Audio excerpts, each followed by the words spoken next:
This 10th Labor budget is proof that those who've caused the problems can't be relied on or trusted to fix the problems.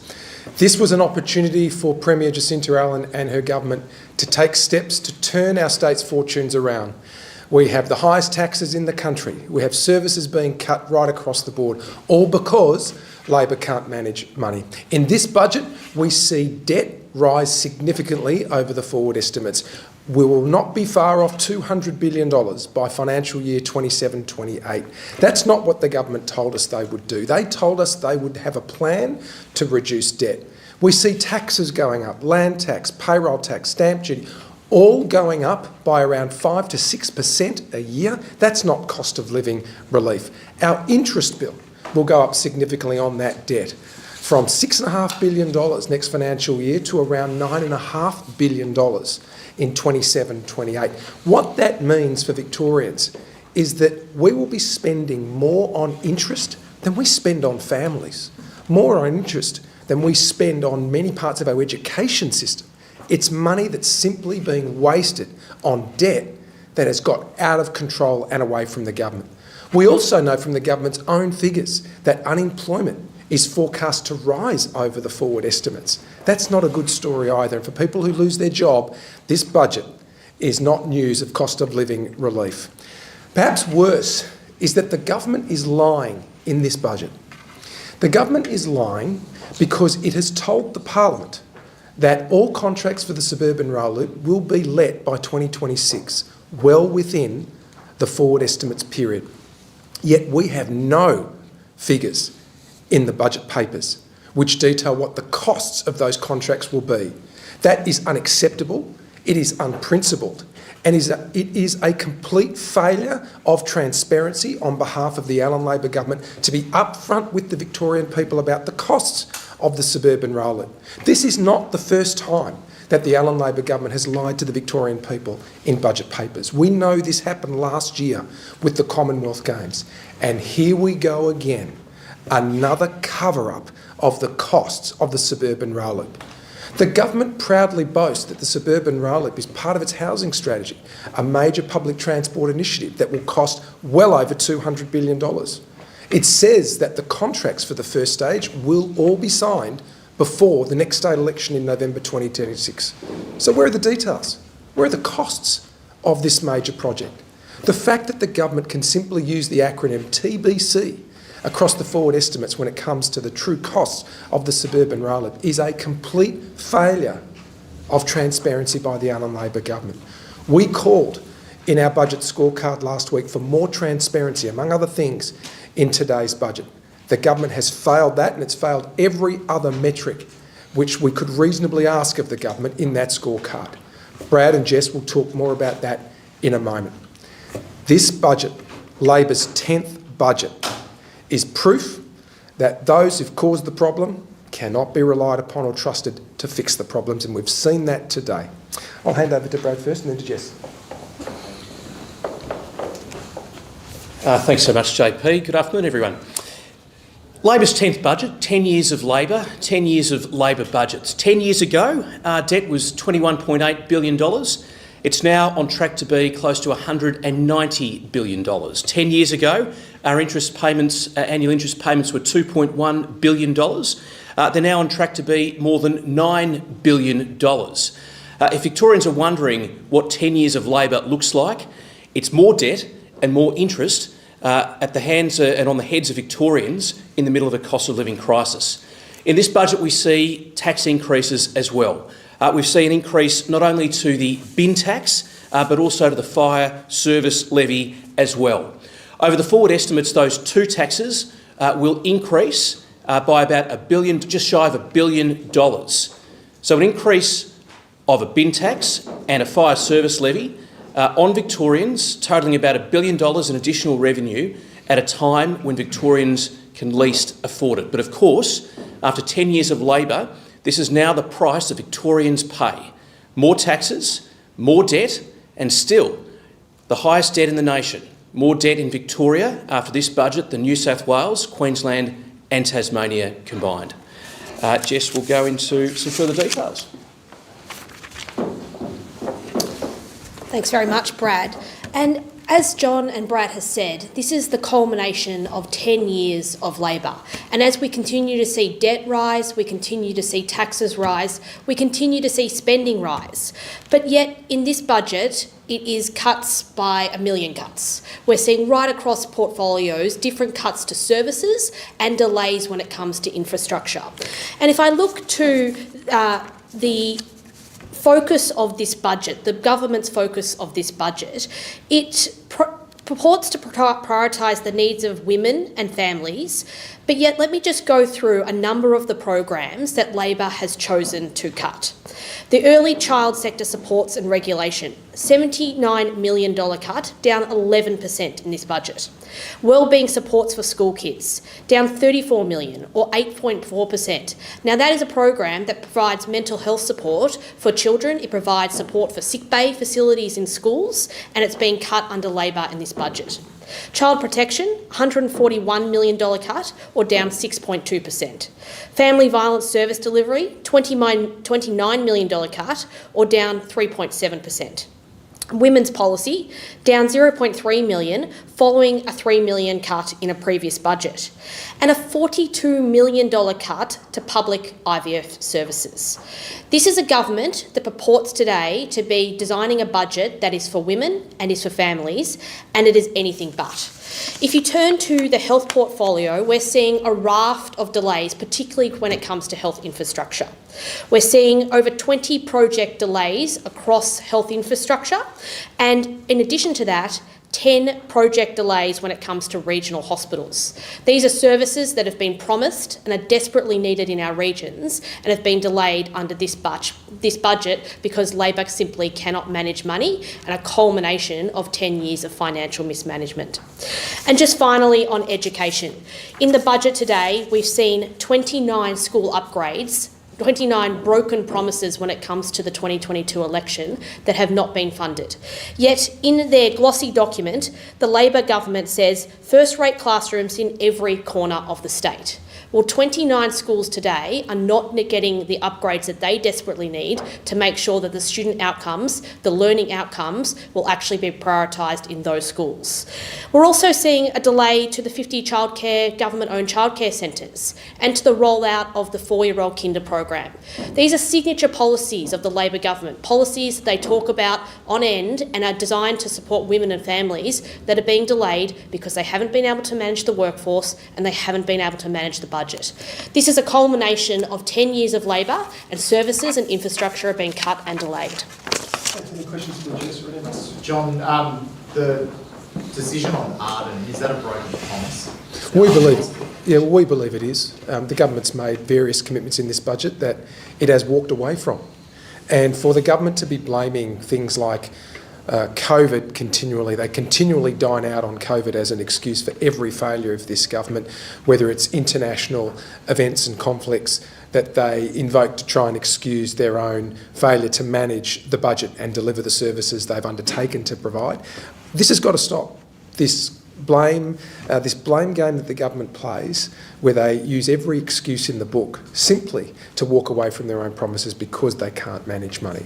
It's seen right across the budget papers, one promise after another they're walking away from. Do you think there's some sensibility of the decision, given that it would have interfered with the Metro Tunnel, the electromagnetic interference, that just abandoned it? Well, I think the broader question now is, well, what does this say about their works on other projects? Have they done this work around the state where major projects are being built? And if this is one of the failures that's occurred here, then what's to say they're guilty of oversights on other projects as well? So we've got a concern out of this budget of just how well they're managing the infrastructure portfolio generally. Sorry, Heidi's joining us. Yeah. Do you think they went far enough in terms of reining in debt, or could they have done more? Could they have cut or done anything else to have got that net debt value down? The Allan Labor government's completely failed its own test. Forget about what everybody else can reasonably expect of the Allan Labor government. They said they had a debt reduction plan, and by their own test, they've actually failed. So debt continues to rise, and it will continue to rise as a share of the state economy in Victoria. Right now it's 24.4%, it will rise to over 25% in 27-28. So by their own measure, they have failed. Any of you want to add anything on those issues? Otherwise, is the any other question? $400 school vouchers enough cost of living relief considering it only targets those school-aged children? No, it's not. It may help in the short term, and I'll get Jess to say a few things on this more broadly. But can I just say in a general sense, any extra support for families will help them in the short term perhaps. But what we're seeing in this budget are taxes rise significantly right across the board. And when that happens, the consequences of those tax increases get paid by who? It gets paid by households, renters, first home buyers, employees who miss out for jobs that are no longer there because it's getting too hard to run a business in Victoria. So whatever the government might say about cost of living, don't believe them. The rising debt, the rising taxes, the rising interest payments on the government's debt, this Labor debt, which continues to grow significantly, is being paid for by all Victorians, particularly those who can least afford to meet those obligations. I'll hand over to Jess on that as well. Thanks, John. And when we're talking about education in today's budget and funding for education, let's not lose sight of the fact that Victorian government schools are among the worst funded in the country. The state Labor government is not meeting its obligations when it comes to the National School Resourcing Agreement and making sure that government schools are fully funded to the 80% that is their responsibility. In fact, the Education Minister, Ben Carroll, has gone cap in hand to the federal government to ask for that shortfall of $7 billion over the next 10 years. So while a $400 cash bonus to families might be good in the short term, it does nothing to actually deal with the lack of funding in our schools. So whether it's the 29 projects that have been delayed today that will see schools not have the classrooms that they need, not have the learning facilities that they need right across the state, or whether it's the cuts to the education programs, or it's the fact that this program has not been designed in a way that's means tested. There are going to be 215,000 students at Catholic schools across the state that will not necessarily have access to this program. So this is another program that is designed to divide Victorians, designed to make it harder for parents to choose which school to send their kids to, and is not going to do anything to actually improve our schools and improve our learning outcomes. Thank you. Any other questions for any of us? One more. For me? Yep. When it comes to the bill for the public service, it's going to reach almost $40 billion by 2027-2028. It's well above the numbers expected last year in forward estimates. Should they be cutting more when it comes to the public sector? Certainly at the back office, we have concerns about the growth in the public service. We'll always be committed to the front line. And what's happening under Labor is because of this financial mismanagement, frontline services are being affected. And that's the cruel irony of Labor's mismanagement of the budget, that it's actually frontline services that will pay the price ultimately. So we've seen a public service that is grown in many senses in the wrong direction, not in the direction of frontline services. So people are paying more by way of taxes, fees and charges, but the services they're getting are being wound back or, as we're seeing today, cut altogether. You're also concerned about government-owned office spaces being sold off, I guess signalling more working from home. What do you think that would be? Well, I think there's always a case for looking at whether government needs to be holding expensive commercial leases. In order to deliver the services of government, if it needs to lease corporate space, then of course that should be done. But I don't think any sensible person would say that you should maintain a lease of corporate space if you don't need it. So we're open to sensible things, but there are much bigger challenges facing us as a result of today's budget. But I guess are you concerned about the prospect of working from home becoming more normal than working from the office perhaps? We've had a fairly clear position that we prefer people to be working in the office when it comes to delivery of public services. We think it's important that when members of the public who rely on our public services are trying to access support or make inquiries of government, there should be people there to be able to assist them. So I think there's a clear difference between us and the government. We want people back in the office and we'd be keen to see that number increase over time. Just quickly, what do you make of the Treasurer's speech being interrupted? It's fairly obvious. I don't think that's happened before. What happened today in the Parliament is not the first time it's happened, but it's an absolute disgrace. and what we've seen, particularly at the hands and work of at least one member of the Greens party, is that this kind of behaviour has been encouraged. And we strongly supported an inquiry into who signed these protesters in.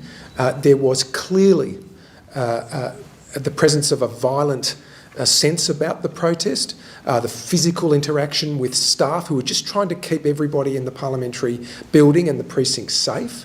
We can't have the parliament being turned into this kind of violent circus. This is a house which belongs to the people. We undertake and transact important matters of public affairs in this chamber and in this parliament for the Victorian people. And for any member of this parliament to encourage people to come into this parliament and engage in that, what I would call violent behaviour, it puts staff, visitors to the parliament and MPs as well at risk of harm. And that should not be allowed. We've got to uphold the standards of this parliament.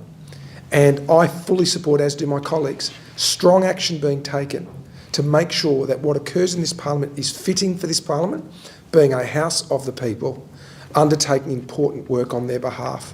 There is a place, of course, for peaceful protest, but today wasn't any peaceful protest. It was violent, and it should never have occurred, but it occurred because somebody had to have allowed these people in or signed them in. And we hope and support every effort being made to identify who it was and then appropriate action being taken. Just to be clear, are you saying an MP signed this specific protesters in today? We know that there has been some kind of association between at least one or more members of the Greens party and certain people who have come into the parliament to protest. We know that. I don't even think it's denied. What we want to know is who signed these people in, because there is a standard practice that people who come in to the parliament as visitors are generally signed in by a member of parliament. For the public gallery though, yeah. No, well, our understanding is that people have been signed in previously and we want that determined. Which member are you referring to? I'm not going to say that. I think there's been some past material on the public record about that, and I think you'll all be familiar with that, I'm sure, and recall some of you writing about it. But we can't have the parliament being turned into a violent circus. It's not that. We have to uphold the standards of this place. We undertake serious work on behalf of the Victorian people, and anybody who comes to the parliament has to get that sense that, one, they are safe within the parliamentary precinct and the parliamentary building, and secondly, that the important work of the parliament, the important debates and discussions that we have, particularly in the chambers, can be undertaken without these types of violent interruptions. It's not acceptable. Thank you very much. Thank you.